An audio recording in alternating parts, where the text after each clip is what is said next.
Okay everybody, this video is going to be how to make a high-speed trolling leader for muskie. To make a high-speed trolling leader for muskie, you need 4 materials and 1 tool. First off, you need your leader material. In this case, I'm going to be using 130-pound fluorocarbon seed wire. The second material I'm going to need is the crimps to crimp all the elements to the leader, so all the connections. In this case, just one note, the size of your crimps have to match the size of the leader material you're using. In this case, the top right corner, I'm using 0.51 inch or 1.3 millimeter mini double barrel sleeves, which match perfectly with the 130-pound seed wire fluorocarbon. The next element of materials is going to be a swivel. In this case, I'm going to be using a unique swivel, and I'll explain that as I make the leader. And then the next piece of material you're going to need is something to attach your leader to your lure for trolling. And I'll explain while I'm using a ring instead of a clip as I make the leader. The only tool you're going to need is a hand crimper or any kind of crimper that you have. This just happens to be the one that I use. And now that I've covered the tools and the materials, I'll carry on with preparing the material so I can make the leader.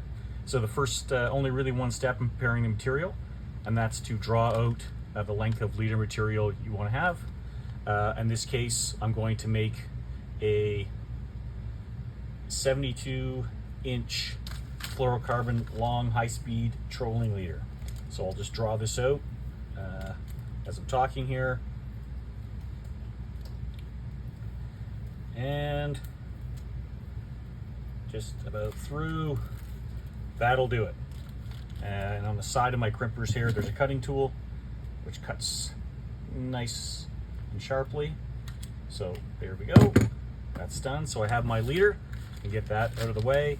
Just one note on leader, I only use 2 kinds for trolling leaders. I use 130-pound, which I'm using in this case. I also use 90-pound and the Brazex.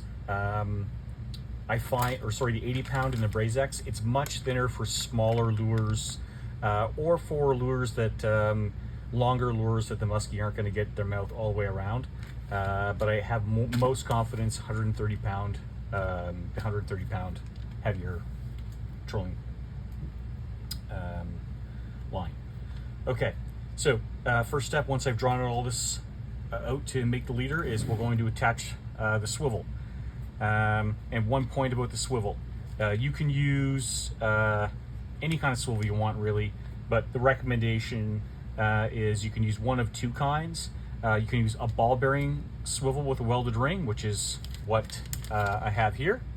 The other thing, you can also use a high-speed bead chain swivel, and that is what I'm going to use to make this leader. These swivels, they're made by a variety of companies. They're specifically made for high-speed trolling and for trolling leaders. And if you ever have handled one, you can tell that they turn much more readily, and there's much more flexibility in that swivel than there is just a ball-bearing swivel.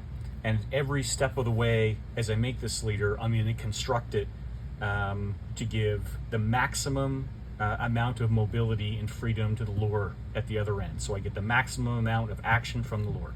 So the first step in maximizing that is using this high-speed bead chain trolling swivel.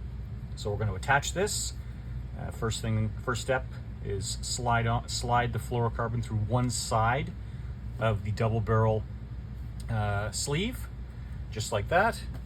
Then attach your swivel like that, and then of course slide the fluorocarbon through the opposite barrel, and just pull it to get the size loop you're looking for.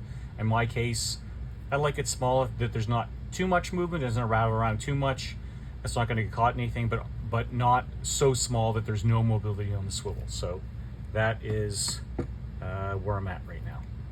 And I like to push the tag end just so there's a little bit poking through, so you know it's all the way through the swivel, sort of 0.5 millimeter or so, but not so much that it's sticking out all the way, because it'll get caught on lines, weeds, etc. So I want it just like that. Now, once I have it on there the way I want it, Next step is to crimp it, and that's pretty straightforward.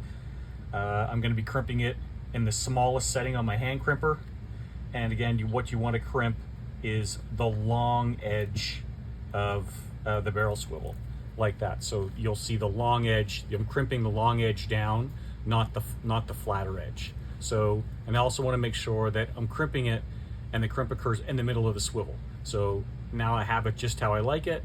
I crimp that down as hard as I can. 1, 2, there we go. And it's crimped in the center, and that's exactly what you want to see when you've done the crimp. You want to see flares, small flares at either end of the crimp, so it's not crimping down, causing a sharp edge to contact with the fluorocarbon. So there we go. Next step is to attach the hardware that is going to link to your lure. So in this case, I'm going to be using a welded ring, and I'll show at the end why I use a welded ring instead of a snap, but if you do prefer a snap, you can use a snap.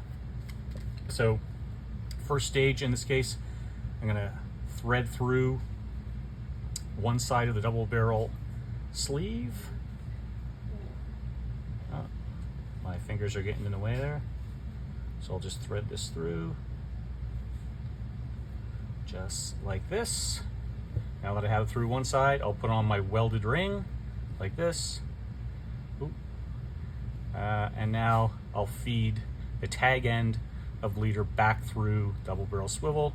And just like before, I want to have maybe 0.5 millimeter slow poking of the tag end poking through, so I know that the leader material has gone all the way through the sleeve, so when I get a good crimp, it'll hold. And also I want to hold enough of a small hole there that holds this ring that's not so large it gets caught on things, but not so small that there's not complete mobility of the ring. So I'm happy with that. Let's lay it down there just so you can have a look. And now I'll go on to crimp, and again I will crimp the wide edge down on the smallest setting. Careful that I get that the crimp occurs in the middle of the sleeve. So just like this, and crimp.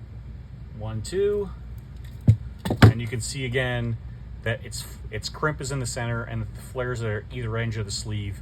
So I'm not going to have a crimped edge down on the leader material, potentially cutting it.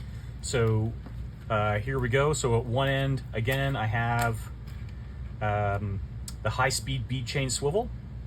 Other end, I have the ring with the crimps, and of course your length of fluorocarbon. And you can make these in any length. I know that some people don't think it really matters to make a longer one.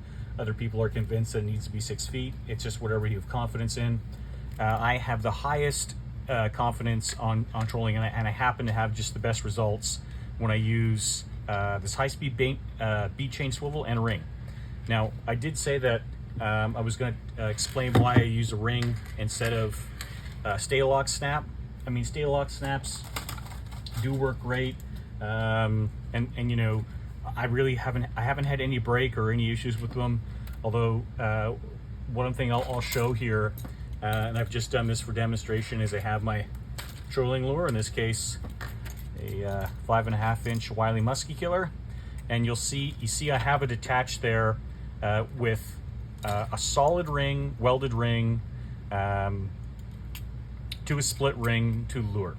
And I just wanted to show, you know, at what I think happens here, what I believe is that you get much more action when you have ring to ring to the attachment. So you get, I believe that the lure can travel much more freely, rattle around there, and it's not sort of, you know, stuck in this sort of, as you clip this, and depending on what size you get, they can get quite small. It's not, you know, it's sort of vectored into one spot there. It flies, it can go all around. And then you combine that at the other end with the high-speed bead chain swivel, and you're maximizing to the degree that you possibly can with your trolling leader, the freedom of movement and the action on that lure. Okay, so there you have it. High-speed trolling leader for Musky.